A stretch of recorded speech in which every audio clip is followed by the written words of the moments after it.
প্রিয় দর্শক, শুভেচ্ছা সহ আমন্ত্রণ জানাচ্ছি এনটিভির প্রতিদিনকার আয়োজন স্বাস্থ্য প্রতিদিনে। আপনাদের সঙ্গে আছি আমি ডাক্তার সাখাওয়াত হোসেন।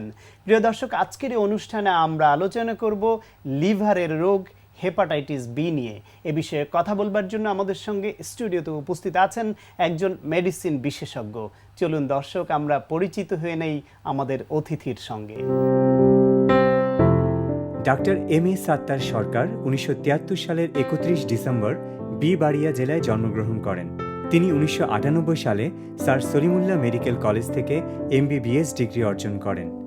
এরপর তিনি চিকিৎসা বিজ্ঞানে মেডিসিন বিষয়ে উচ্চতর FCPS ডিগ্রি লাভ করেন।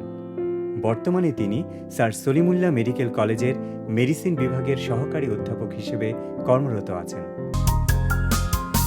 আপনাকে আমন্ত্রণ জানাচ্ছি আমাদের অনুষ্ঠানে। ধন্যবাদ। এই যে হেপাটাইটিস বি, সুনির্দিষ্টভাবে এই বিষয়ে শোনার আগে একটু জানতে চাইব হেপাটাইটিস মানে কি এবং হেপাটাইটিস হয় কি কি ভাইরাস দ্বারা? আসলে আপনাকে অনেক ধন্যবাদ। খুবই জনস্বার্থসম্পন্ন একটা ইস্যুকে আজকে উপস্থাপন করার জন্য। হেপাটাইটিস এটি গুরুত্বপূর্ণ অসুখ লিভারের। আমরা বাংলায় যকৃৎ বলি। লিভারের ইনফ্ল্যামেশন এর নামে প্রদাহজনিত একটা সমস্যা হেপাটাইটিস। তো এর নানাবিধ কারণ আছে। এর মধ্যে গুরুত্বপূর্ণ কারণ হচ্ছে হেপাটাইটিস ভাইরাস। কি কি ভাইরাস দ্বারা আক্রান্ত হয়? হেপাটাইটিস ভাইরাস সাধারণত 5 রকম হয়। Hepatitis A virus, hepatitis B virus, hepatitis C virus, hepatitis E virus এবং হেপাটাইটিস ডি ভাইরাস। এই ভাইরাসগুলো দ্বারা যে কোনো দ্বারা আক্রান্ত হলেই হেপাটাইটিস হতে পারে। এর মধ্যে গুরুতর বা জটিল আকার ধারণ করে কোন কোন ভাইরাস দ্বারা? এখানে এই 5 ধরনের ভাইরাসের মধ্যে হেপাটাইটিস বি এবং সি, এই দুইটা যদি কারো হয়, এই দুইটা দিয়ে যদি হেপাটাইটিস হয় কারো, তার ক্ষেত্র বিশেষে উদ্বিগ্ন হওয়ার কারণ আছে। তবে সবাই একেবারে যেরকমভাবে উদ্বিগ্ন হচ্ছেন সেটা সম্ভবত সঠিক নয়। তাহলে উদ্বিগ্ন হওয়ার কারণ কি এবং উদ্বিগ্ন হলে সঠিক নয় কেন? আসলে আপনি খুবই খুব প্রয়োজনীয় এবং আমরা ডে টু ডে প্র্যাকটিসে এত এইরকম পাই যে এই হেপাটাইটিস বি পজিটিভ নিয়ে বিশেষ করে বেশিরভাগ রোগী আমাদের কাছে এই রিপোর্টটা নিয়ে আসেন HBsAg পজিটিভ নিয়ে, এবং ভ্রান্ত ধারণা প্রচলিত আছে। বিভিন্ন জায়গায় দেখবেন সাইনবোর্ড এবং ক্যানভাস হচ্ছে যে আমরা বি ভাইরাসের চিকিৎসা করি। রুটিন পরীক্ষা বা ইনভেস্টিগেশন, অন্যান্য অসুখের কারণে ডাক্তারের কাছে যান রোগীরা, তখন কিছু রুটিন পরীক্ষা নিরীক্ষা হয়। এর মধ্যে HBsAg অনেকে দেন সন্দেহ করলে। এটা পজিটিভ হলে রোগীদের মধ্যে একটা আতঙ্ক ছড়িয়ে পড়ে। এটা একটা গ্রুপ। আর বিদেশ যাওয়া, যারা বিদেশ যাচ্ছেন আমাদের দেশ থেকে, বিভিন্ন গ্রুপের ওনারা ওই পেশেন্টগুলো অনেক সময় এই রিপোর্ট আমাদের কাছে নিয়ে আসেন। তা আমি যেটা বলতে চাচ্ছি যে HBsAg পজিটিভ হলেই এত উদ্বিগ্ন হওয়ার কিছু নেই।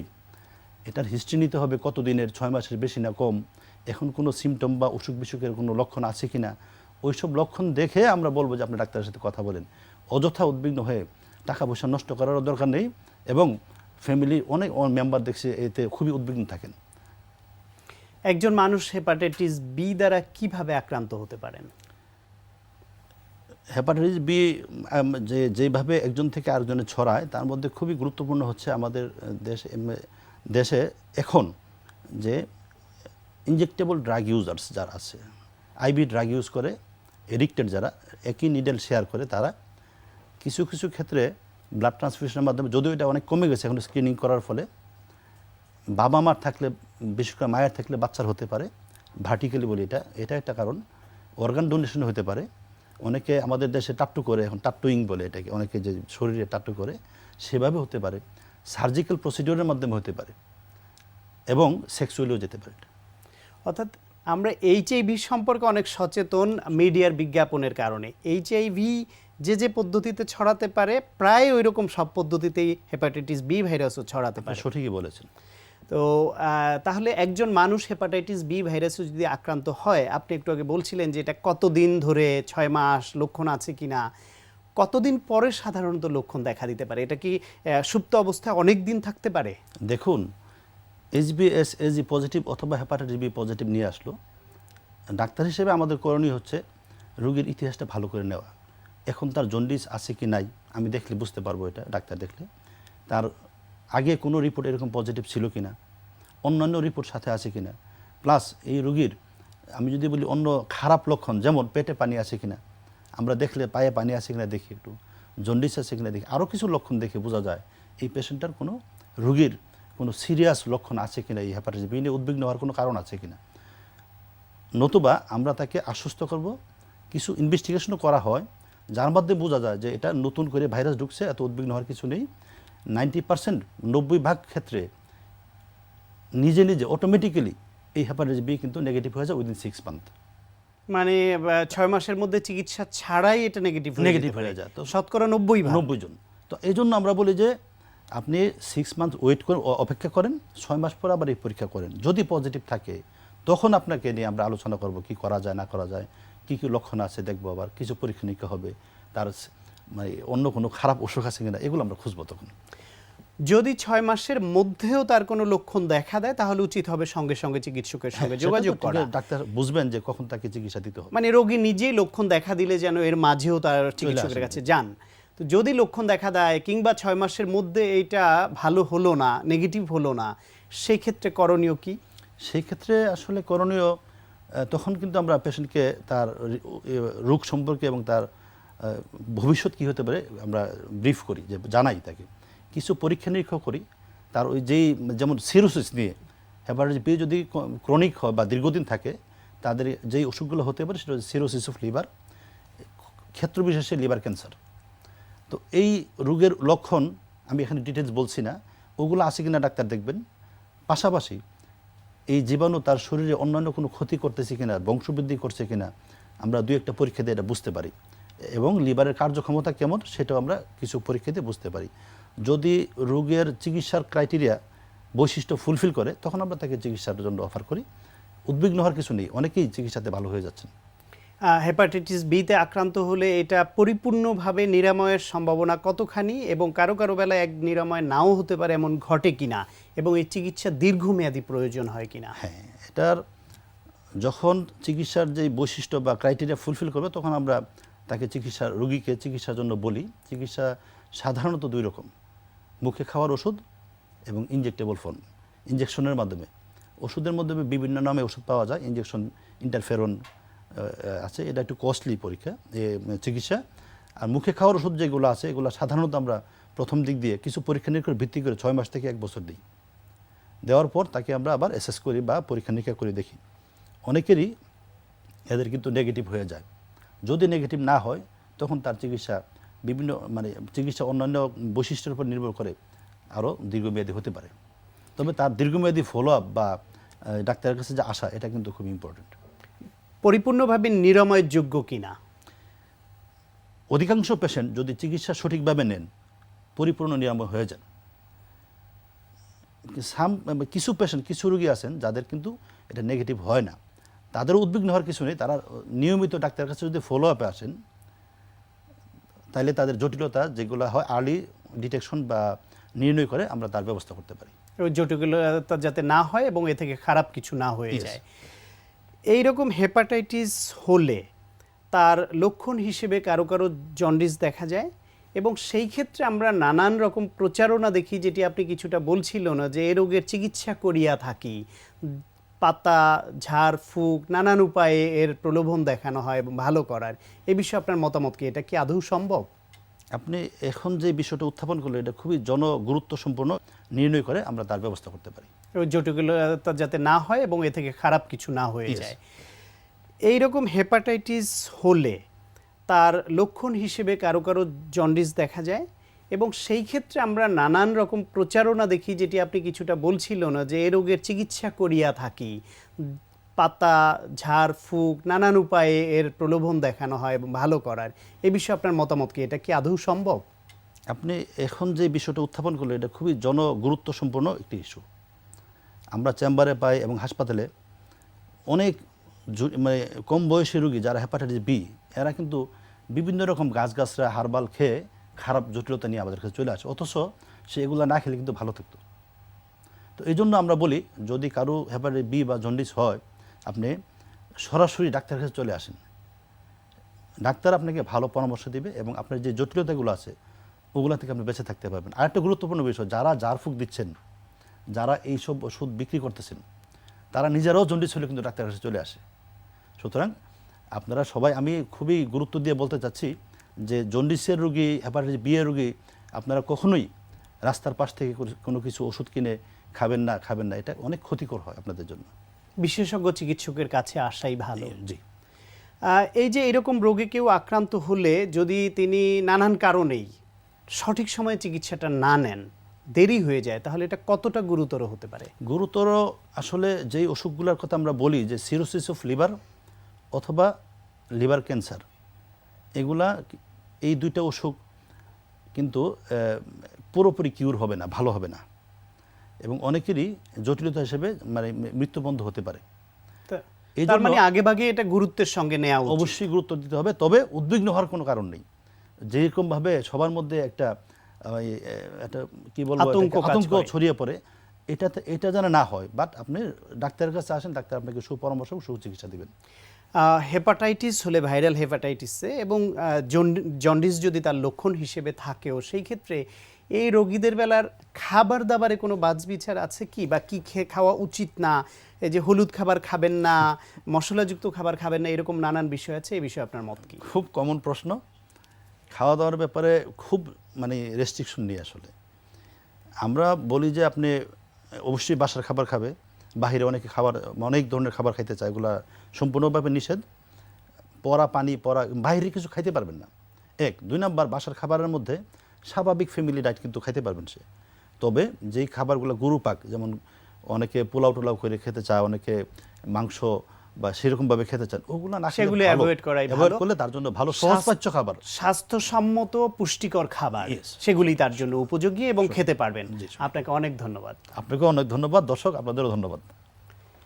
প্রিয় দর্শক, আমরা শুনছিলাম লিভারের জটিল রোগ হেপাটাইটিস বি সম্পর্কে অত্যন্ত প্রয়োজনীয় কিছু পরামর্শ। আশা করি আপনাদের কাজে লেগেছে। দর্শক, অনুষ্ঠানের এ পর্যায়ে ছোট্ট একটা বিরতি নিচ্ছি, আমাদের সঙ্গেই থাকুন। প্রিয় দর্শক, বিরতির পর আবারও আমন্ত্রণ জানাচ্ছি স্বাস্থ্য প্রতিদিন অনুষ্ঠানে। এখন আপনাদের জন্য রয়েছে নিয়মিত আয়োজন সুস্থ দেহ সুস্থ মন। আজকে আমরা যে এটা দেখাবো সেটাকে আমরা পুরোপুরি ফোকাস করবো হচ্ছে শোল্ডারকে। যদি সবগুলো আমরা কেটেলবেলে যে সমস্ত এক্সারসাইজগুলো করি সবগুলো শুরু হয় কিন্তু সুইংয়ের মাধ্যমে এবং শোল্ডারে গিয়ে প্রেশার পড়ে।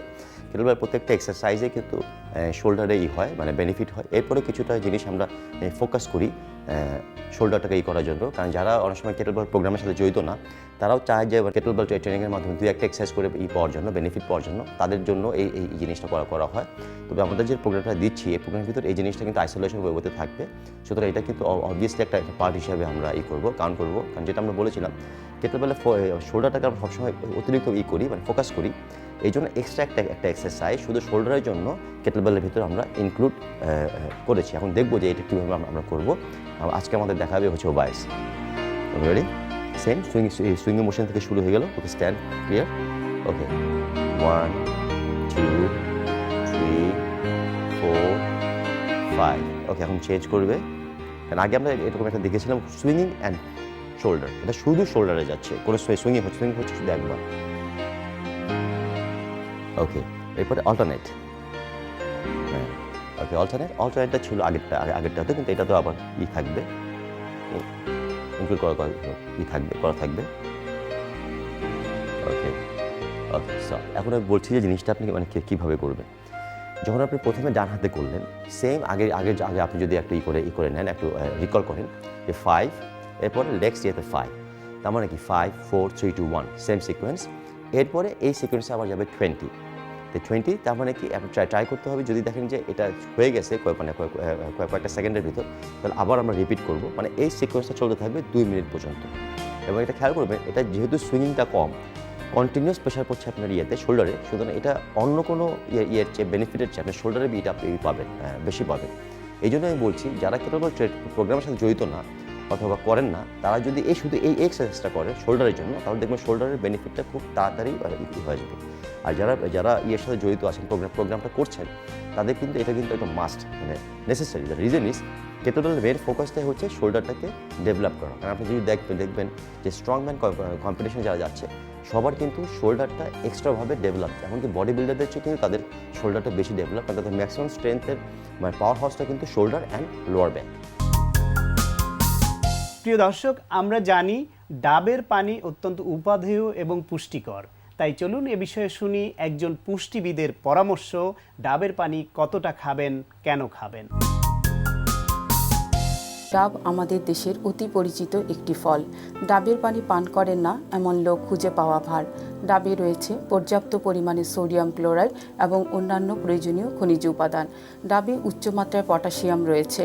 এই উচ্চমাত্রার পটাশিয়াম থাকার কারণে বমি হলে আমাদের শরীর থেকে যে প্রয়োজনীয় খনিজ উপাদানটা বের হয়ে যায়, ডাব তা ঘাটতি পূরণ করতে সহায়তা করে। এ কারণে বমিটিং, ডায়রিয়া এবং তীব্র গরমে ডাব উল্লেখযোগ্য পানীয় হিসেবে ব্যবহৃত হয়ে থাকে। ডাবে যে পরিমাণ পটাশিয়াম রয়েছে তা যে কোনো পটাশিয়াম ইলেকট্রোলাইট ইনব্যালেন্স রোগীদের ক্ষেত্রে উল্লেখযোগ্য সহায়তা হিসেবে পালন করে থাকে। ডাবের মধ্যে পর্যাপ্ত খনিজ লবণ থাকার কারণে যে কোনো বয়সের মানুষ, বিশেষ করে শিশু থেকে বয়োবৃদ্ধ পর্যন্ত সহজেই তা গ্রহণ করতে পারেন। ডাবের পটাশিয়াম থাকার কারণে তা আমাদের ব্লাড প্রেশার নিয়ন্ত্রণে গুরুত্বপূর্ণ ভূমিকা পালন করে থাকে। ডাব আমাদের দেহকোষগুলোকে সতেজ ও সজীব রাখতে সাহায্য করে, রক্ত চলাচলকে বাড়িয়ে দেয় এবং বিশুদ্ধ অক্সিজেন সরবরাহ বাড়ায়। ফলে ত্বকের প্রতিটি কোষ হয়ে ওঠে প্রাণবন্ত। অনেকের ধারণা ডাব ডায়াবেটিক রোগীরা খেতে পারবে না, কিন্তু ধারণাটি মোটেও সত্যি নয়। ডাবে কোনো চর্বি বা কোলেস্টেরল না থাকার কারণে ডায়াবেটিক রোগীরা অতি সহজেই এটি গ্রহণ করতে পারবেন। কিন্তু উচ্চমাত্রার পটাশিয়াম থাকার কারণে অনেক কিডনি রোগী বা দীর্ঘদিন ধরে যারা কিডনির বিভিন্ন রোগে আক্রান্ত, ডায়ালাইসিস চলছে, এই ধরনের রোগীরা ডাবের পানি গ্রহণ করতে পারবেন না। কারণ পটাশিয়াম থাকার কারণে কিডনি নেফ্রাইটিসের উপরে এই পটাশিয়াম জমা হয়ে চাপ বাড়াবে, ফলে শরীর থেকে বর্জ্য পদার্থগুলো নিষ্কাশনে বাধা পাবে। ডাবের পানিতে অন্যান্য প্রয়োজনীয় খনিজ উপাদানের মধ্যে উল্লেখযোগ্য আরেকটি উপাদান হচ্ছে ক্যালসিয়াম। এই ক্যালসিয়াম আমাদের হাড়ের গঠনকে মজবুত করে রাখে, যা আমাদের ত্বক, চুল ও নখের সুস্থতা বজায় রাখতেও সাহায্য করে। ডাবের পানির এত গুণাগুণ অনেকেই জানেন না। কোনো কারণ ছাড়াই যদি কেউ ডাবের পানি নিজের অজান্তে 1 গ্লাস নিয়ে থাকেন, তাও তিনি পটাশিয়াম ও সোডিয়ামের ভারসাম্য রক্ষা করে শরীরের একটি ইলেকট্রনিক সমতা আনতে পারেন, যার ফলে বিভিন্ন অঙ্গগুলোকে বিভিন্ন রোগের হাত থেকে রক্ষা করে সুস্থ, সবল ও স্বাভাবিকভাবে জীবনযাপন করতে পারেন। প্রিয় দর্শক, এখন আপনাদের জন্য রয়েছে স্বাস্থ্য প্রতিদিন আজকের হেলথ টিপস। ব্রেনের কার্যক্ষমতা বাড়ানোর জন্য ফ্যাট অত্যন্ত উপকারী, তবে তা সব ধরনের ফ্যাট নয়। প্রিয় দর্শক, এই অনুষ্ঠান সম্পর্কে আপনাদের যে কোনো মতামত বা পরামর্শ থাকলে অবশ্যই লিখে পাঠাবেন এই ঠিকানায়। প্রযোজক স্বাস্থ্য প্রতিদিন, এনটিভি, বিএসসি ভবন, 7 তলা, 102 কাজী নজরুল ইসলাম এভিনিউ, কারওয়ান বাজার, ঢাকা 1215। ফ্যাক্স 914338 থেকে 7 পর্যন্ত, অথবা ইমেইল করুন স্বাস্থ্যপ্রতিদিন@ntvbd.com এই ঠিকানায়। প্রিয় দর্শক, স্বাস্থ্য প্রতিদিনের আগামী পর্বে আপনাদের জন্য যা রয়েছে, মেইন হলো একটা সচেতনতা দিবস, একটা সেবা দিবস, আর বিশ্ব ডায়াবেটিস দিবস 14 নভেম্বর। এগুলোতে প্রায় একই রকম প্রোগ্রাম থাকে। মেইন প্রোগ্রাম ফোকাসটা থাকে বাংলাদেশ ডায়াবেটিক সমিতি পাডেম শাখার অডিটোরিয়ামে, এবং আরও যে একটা বড় সমিতি, সেই অডিটোরিয়ামগুলোতে আলোচনা সভা হয়। প্রিয় দর্শক, বিশ্বের যে কোনো প্রান্ত থেকে যে কোনো সময় আপনার প্রিয় স্বাস্থ্য প্রতিদিন অনুষ্ঠান দেখতে ভিজিট করুন আমাদের পূর্ণাঙ্গ ওয়েব পোর্টাল www.ntvbd.com। দর্শক, আজ এ পর্যন্তই। সবাই ভালো থাকুন, সুস্থ থাকুন এবং নিরাপদে থাকুন। দেখা হবে আগামীকাল ঠিক একই সময়ে নতুন কোনো অতিথি নিয়ে।